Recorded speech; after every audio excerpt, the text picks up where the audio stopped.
네, 오늘 말씀을 우리 같이 찾아서 읽도록 하겠습니다. 네, 오늘 말씀은 요한계시록 8장 6절에서 11절 말씀입니다. 요한계시록 8장 6절에서 11절 말씀입니다. 네, 제가 읽어드리도록 하겠습니다. 일곱 나팔을 가진 일곱 천사가 나팔 불기를 준비하더라. 첫째 천사가 나팔을 부니 피 섞인 우박과 불이 나와서 땅에 쏟아지매 땅의 3분의 1이 다 타버리고 수목의 3분의 1도 타버리고 각종 푸른 풀도 타버렸더라. 둘째 천사가 나팔을 부니 불 붙는 큰 산과 같은 것이 바다에 던져지매 바다의 3분의 1이 피가 되고 바다 가운데 생명 가진 피조물들의 3분의 1이 죽고 배들의 3분의 1이 깨지더라. 셋째 천사가 나팔을 부니 횃불같이 타는 큰 별이 하늘에서 떨어져 강들의 3분의 1과 여러 물샘에 떨어지니 이 별 이름은 쓴 쑥이라. 물의 3분의 1이 쓴 쑥이 되매 그 물이 쓴 물이 되므로 많은 사람이 죽더라. 아멘. 네, 우리는 지난 시간에 그 일곱 나팔 심판에 대해서 그 일곱 나팔 심판이 일곱인 심판과 어떻게 다른 심판인가 그런 내용에 대해서 먼저 살펴보았고, 또 이 자연재해처럼 보이는 이 일곱 나팔 심판이 역시 상징적인 비유적인 말씀이다라는 사실을 먼저 살펴보았습니다. 그리고 일곱 나팔 중에서 첫 번째 나팔이 무엇인가, 이제 그것을 우리가 살펴보았죠. 이 첫 번째 이 나팔 재앙의 의미는 기근이었습니다. 이로써 우리는 이 마지막 때에 전 세계적인 식량 위기와 또 물품의 부족, 동시에 영적인 기근과 갈급함이 일어난다는 사실을 우리는 잘 알고 있어야 하겠습니다. 이제 둘째 나팔에 대해서 이제 살펴보도록 하겠습니다. 이 둘째 나팔은 바다에서 일어나는 재앙입니다. 여기서 주목할 것은 이 바다에 떨어지는 불타는 큰 산과 같은 것의 정체입니다. 이것이 무엇이냐? 이것을 어떻게 해석해야 되는가? 그런데 일반적으로 구약과 유대 예언과 묵시문학을 통틀어서 산이라고 하는 단어가 의미하고 있는 상징적인 의미는 바로 나라입니다. 나라를 보통 산이라고 말할 때가 많습니다. 그래서 예레미야 51장을 보면 하나님께서 바벨론이라는 나라를 심판하시는 그런 내용이 나오는데, 그 바벨론을 향해서 여호와 하나님께서 이렇게 말씀하시는 내용이 나옵니다. 여호와의 말씀이니라. 온 세계를 멸하는 멸망의 산아, 보라, 나는 내 원수라. 나의 손을 내 위에 펴서 너를 바위에서 굴리고 너로 불탄 산이 되게 할 것이니. 네, 그래서 이 요한계시록 말씀도 나라를 역시 산으로 말씀하고 있습니다. 그래서 17장에 가면 음녀가 등장하는데, 이 음녀는 7머리와 10뿔 달린 붉은빛 짐승을 이제 타고 있습니다. 요한계시록은 그 음녀가 탄 그 짐승의 7머리를 여자가 앉은 7산이요 또 7왕이라고 그렇게 말하고 있습니다. 그래서 바벨론이라고 하는 이 음녀는 7산과 7왕을 거느리고 있는, 또 다스리고 있는 그런 존재인 것이죠. 여기서 우리는 이 산이 바로 나라를 의미한다는 것을 또 확인할 수가 있습니다. 그리고 요한계시록은 이 바벨론에 대해서 또 이렇게 계시록 18장에서 이렇게 말하고 있습니다. 이에 한 힘센 천사가 큰 맷돌 같은 돌을 들어 바다에 던져 이르되, 큰 성 바벨론이 이같이 비참하게 던져져 결코 다시 보이지 아니하리로다. 그래서 이 바벨론이라는 나라는 그 최후가 어떻게 되는가 하면은 바다에 던져져서 마지막 심판을 받게 된다. 그렇게 말씀하고 있습니다. 그래서 이 산이 무엇이냐? 바로 이 산은 나라를 가리킨다는 말씀, 그리고 이 바벨론의 그 최후의 운명, 이런 내용들을 우리가 종합해서 생각을 해보면 오늘 본문 말씀이 말하는 이 바다에 떨어지는 불타는 큰 산이라는 것은 바로 이 바벨론이라고 하는 상징적인 악한 나라라는 것을 알 수가 있습니다.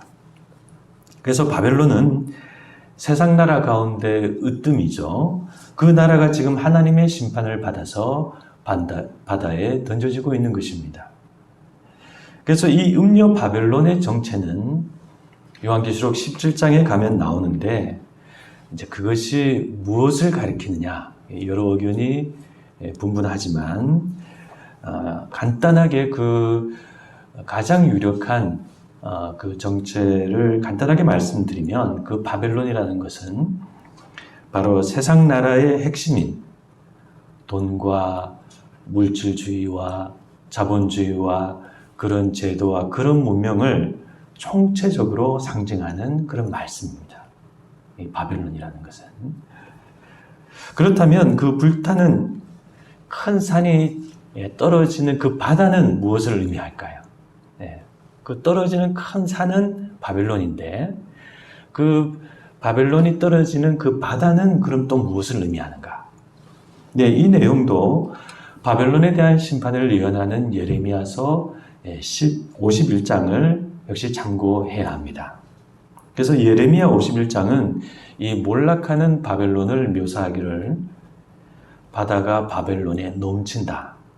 또 많은 물이 바벨론을 에워싼다라고 그렇게 묘사하고 있습니다. 바벨론이 그렇게 몰락한다는 것을 말하고 있죠. 그래서 예레미야 51장 42절을 보면 바다가 바벨론에 넘치며 그 노도 소리가 그 땅을 뒤엎었도다. 또 51장 55절 말씀을 보면 이는 여호와께서 바벨론을 황폐하게 하사 그 큰 소리를 끊으심이로다. 원수는 많은 물같이 그 파도가 사나우며 그 물결은 요란한 소리를 내는도다. 이렇게 말씀하고 있습니다. 그러므로 예레미야 51장의 그 바다와 많은 물은 바로 바벨론을 침략하는 주변 나라들을 의미합니다. 이렇게 바벨론은 주변 나라들 가운데 으뜸인 나라였는데 마지막에는 그 주변 나라들에 의해서 이렇게 멸망하게 된다는 것을 말씀하고 있습니다. 그래서 계시록 17장 1절 말씀도 음녀 바벨론을 어떻게 이야기하냐면은 많은 물 위에 앉은 존재다. 즉 많은 나라들 위에 앉은 존재로 그렇게 설명하고 있습니다. 따라서 이러한 내용들을 우리가 또 역시 종합할 때 불타는 큰 산이 바다에 떨어진다는 것을 이렇게 한마디로 정리할 수가 있습니다. 세상 나라의 으뜸이자 세상 나라를 주도하는 이 바벨론, 즉 물질 문명과 자본주의 제도가 몰락함으로써 다른 많은 나라들도 함께 몰락하게 된다는 것입니다. 그래서 배들의 3분의 1이 깨어진다는 것은 그 나라들의 몰락과 함께 각종 물건과 재화와 자원들이 상실되는 것을 의미하죠. 이를테면 한마디로 자본주의와 물질 문명의 종말입니다. 그러므로 이 두 번째 나팔 심판은 자본과 돈과 상품과 이런 것들의 중심인 그런 것들로 가득한 이 세상 나라가 하나님의 심판으로 갑자기 몰락을 하게 된다.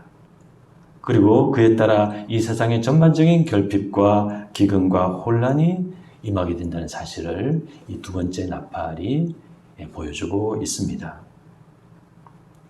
그럼 우리가 어떻게 이 마지막 때를 살아가야 할까요? 우리 믿는 자들은 물질적이고 돈이 중심인 이 바벨론이라는 세상 나라를 바라보거나 그것을 쫓아가거나 거기에 매이지 말고 오직 그것과 다른 모습으로 이 세상 속에 존재하고 있는 또 자라고 있는 하나님의 나라에 궁극적인 소망을 두고 우리가 살아가야 하겠습니다. 네, 우리가 얼마나 지금 현대인들이 돈과 물질 문명을 쫓아 살아가는지 모릅니다. 거기에 철저하게 매여 있습니다. 근데 마지막에 이 바벨론이 그렇게 갑작스럽게 몰락하게 이제 된다는 것입니다. 그래서 우리는 우리의 경제 생활, 또 우리의 삶 이런 모든 부분들을 바벨론 나라를 따라가고 추구하는 것이 아니라 그것과 정반대 성격인 하나님의 나라를 추구하고 그 안에서 살아가는 그런 우리 삶이 되어야 하는 것입니다. 이제 세 번째 나팔을 천사가 부니 또 어떤 일이 일어나냐 하면 횃불같이 타는 큰 별이 하늘에서 이제 떨어집니다. 우리가 첫째 나팔과 두 번째 나팔을 우리가 해석했으니까 이제 여러분들께서도 이 내용을 어떻게 해석할지 이제 감이 오실 것 같습니다. 횃불같이 타는 큰 별이 하늘에서 떨어진다고 했는데 여기서 무엇을 알면 이 내용을 해석할 수가 있을까요? 네, 그렇습니다. 이 별이 무엇을 상징하는가? 그것을 우리가 찾아야겠죠. 그런데 이 별이 무엇을 의미하는가에 대해서는 멀리 구약까지 그렇게 갈 필요가 없습니다. 요한계시록 안에서 별이 무엇을 상징하는지 이미 벌써 자명하게 나와 있습니다. 계시록 1장에 벌써 우리가 살펴보았습니다. 촛대는 교회였고 별은 바로 천사였습니다. 그러므로 불타는 이 큰 별이 하늘에서 떨어진다는 것은 하나님의 심판을 받은 타락한 천사가 하늘에서 떨어지는 것을 의미합니다. 그래서 이 내용이 요한계시록 12장에서 그대로 다시 확인이 됩니다. 거기에 큰 용, 옛뱀, 또 사탄이라고 하는 온 천하를 꿰는 자가 자기 땅으로 그의 사자들과 함께 쫓겨났다. 그렇게 말씀하고 있죠. 그래서 복음서의 예수님도 그 제자 70이 기뻐하며 들어와 보고할 때 이렇게 말씀하십니다. 내가 하늘에서 사단이 번개같이 떨어지는 것을 보았도다. 그러므로 이 셋째 나팔 심판은 세상 나라들과 권세들의 그 영적인 배후인 바로 악한 천사에 대한 심판을 말씀하고 있습니다. 그런데 이 내용이 여기서 그치지 않고 조금 더 내용이 계속되는데 그 별의 이름은 쑥이고 그 별이 떨어져 사람들이 쓴 물을 마시게 되고 그리고 그 물을 마신 사람들이 마침내 죽게 된다. 이렇게 말씀하고 있습니다. 그래서 우리가 이 내용도 우리가 해석을 이제 해야 되는 것이죠. 그런데 이 내용 역시 구약의 배경을 가지고 있습니다. 예레미야 8장을 보면 하나님은 우상 숭배하는 이스라엘을 향해서 어떻게 말씀하시냐면 포도나무와 무화과 나무를 말리시고 그들에게 독한 물을 마시게 하신다. 이렇게 되어 있습니다. 그래서 그 독한 물, 그게 바로 여기서 말한 쑥으로 만든 그 쑥물입니다. 그러므로 쑥물을 마신다는 것은 역시 이제 비유적이고 상징적인 표현인데 이것은 악한 영의 역사를 통해서 세상 사람들이 타락한 가르침과 불신앙과 거짓과 속임수를 마시게 된다는 의미입니다. 마지막 때에는 그런 역사가, 그런 악한 영의 역사가 굉장히 활발하게 일어나게 된다는 것입니다. 그래서 우리가 이 말씀을 보고 가만히 지금 우리가 살아가는 이 세상 현실을 살펴보면 지금 이 세상에 사탄의 그런 쓴물이 넘쳐나고 있습니다. 위험비어, 가짜뉴스, 거짓 정보, 교묘한, 사람을 속이는 교묘한 가르침. 우리 사람과 사람, 우리 개인 간의 관계뿐만이 아니라 우리 사회 전반에 모든 영역에 있어서 가짜와 거짓된 것들이 정말 난무하고 있습니다. 그래서 이것이 우리 생활 전반뿐만이 아니라 사회 전반뿐만이 아니라 우리 영적인 영역에까지 이것이 지금 넘쳐나고 있습니다. 언론과 정치, 여론과 선거, 지금 우리 선거하고 있는데 가짜 뉴스나 이런 것들 굉장히 많이 있죠. 그리고 정보와 지식, 종교와 이단, 말씀과 가르침 속에 이 악한 영이 역사하는 거짓과 가짜가 굉장히 혼란스럽게 혼재되어 있습니다. 그래서 우리가 이 마지막 때에 그런 가짜와 거짓과 잘못된 가르침을 잘 분별하지 못하면 굉장히 우리가 위험해집니다. 그래서 우리가 속고 휘둘리고 피해를 보고 우리 영이 죽게 될 수도 있습니다. 그러므로 우리는 자신을 지킬 수 있는 바른 지식과 분별력을 또 말씀 이해를 올바른 말씀 이해를 가져야 하는 것입니다. 지금 우리 교회 안에는 수십 년 신앙생활을 하고 예배를 드리고 말씀을 듣는 많은 신자들이 있습니다. 그분들은 은혜를 많이 받고 또 열심히 특심이죠. 그러나 상대적으로 가만히 살펴보면은 성경 말씀을 이해하고 하나님의 나라를 이해하고 그래서 올바른 자기 신앙을 가지고 또 분별력을 가진 신자는 상대적으로 적다고 할 수 있습니다. 그래서 이단으로 쉽게 넘어가는 사람도 많고 또 잘못된 가르침과 잘못된 지도자를 분별하지 못하고 그대로 따르고 있는 그런 신자들도 많이 있습니다. 그래서 이 마지막 때 자신을 스스로 지킬 수 있는 올바른 지식과 말씀을 가지지 못한 사람은 이 사탄의 거짓 역사와 거짓된 가르침을 이겨내기가 어렵습니다. 바르게 알아야 그 다음에 바르게 살아갈 수가 있습니다. 바르게 알지 못하면 바르게 살아가는 것으로 연결이 되지 못합니다. 잘못된 것을 알고 있는데 어떻게 바르게 살아갈 수가 있습니까? 바르게 알아도 바르게 살기가 어려운데 여기서부터 첫 번째부터 잘못되니까 바르게 살아가기가 참 어려운 것입니다. 그러므로 이 분별과 지혜는 마지막 때를 살아가는 그런 신자의 필수 덕목이라고 할 수 있습니다. 그래서 한국 교회가 조금 교육이 약합니다. 또 성경에 대한 그런 이해도가 좀 부족합니다. 그래서 저는 좀 부족한 목사지만은 우리 성도님들에게 가급적이면은 은혜 위주의 어떤 설교보다는 이해 위주의 그런 설교를 하려고 하고 좀 재미가 없고 좀 딱딱하더라도 가급적이면 성경을 설명하고 이해할 수 있도록 그렇게 이제 노력하고 있습니다. 그래서 우리 드레핀 믿음창교회 성도님들은 그런 것을 이해해 주시고 저희 원교 설교 같은 것도 사실은 많은 목사님들이 잘 하지 않습니다. 왜냐하면 못해서가 아니라 이걸 보고 이렇게 하는 전달력이 많이 떨어지거든요. 그래서 많은 목사님들이 안 해요. 직접 우리 성도님들을 보시면서 설교를 하고 은혜를 끼치는데 저는 그게 효과가 오래 가지 않더라고요. 금방 은혜는 받았는데 그냥 다 날아가더라고요.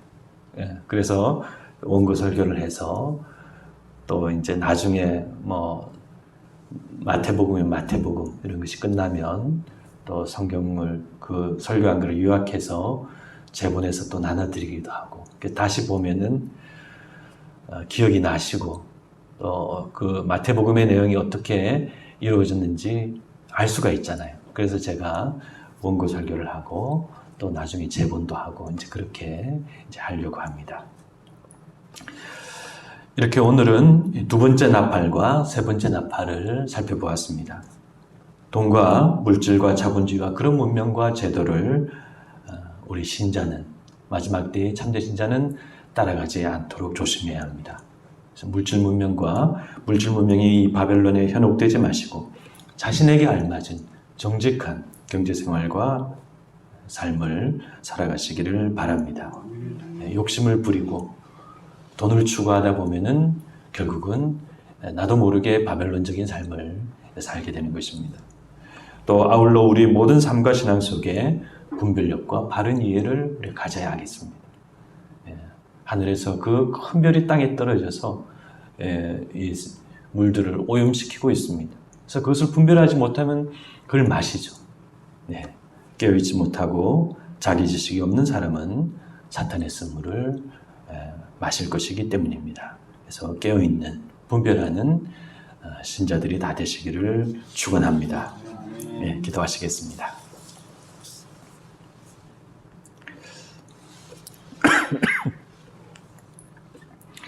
하나님, 저희들 오늘 두 번째 나팔 심판, 또 세 번째 나팔 심판에 대해서 살펴보았습니다.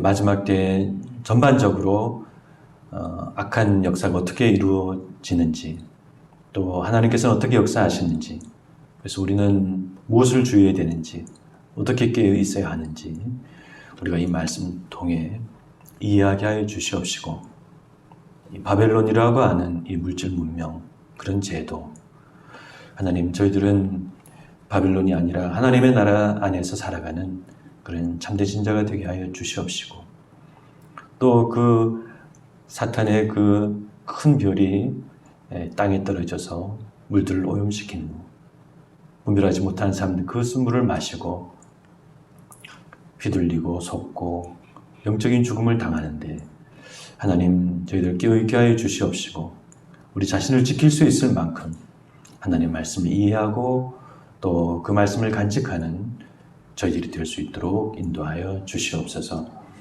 저희 드레핀 믿음찬교회 모든 성도님들은 자기 신앙을 가지고 분별력을 가지고 이 마지막 때를 믿음으로 살아가는 귀한 성도님들이 될 수 있도록 인도하여 주시옵소서. 예수님의 이름으로 기도드리옵나이다. 아멘.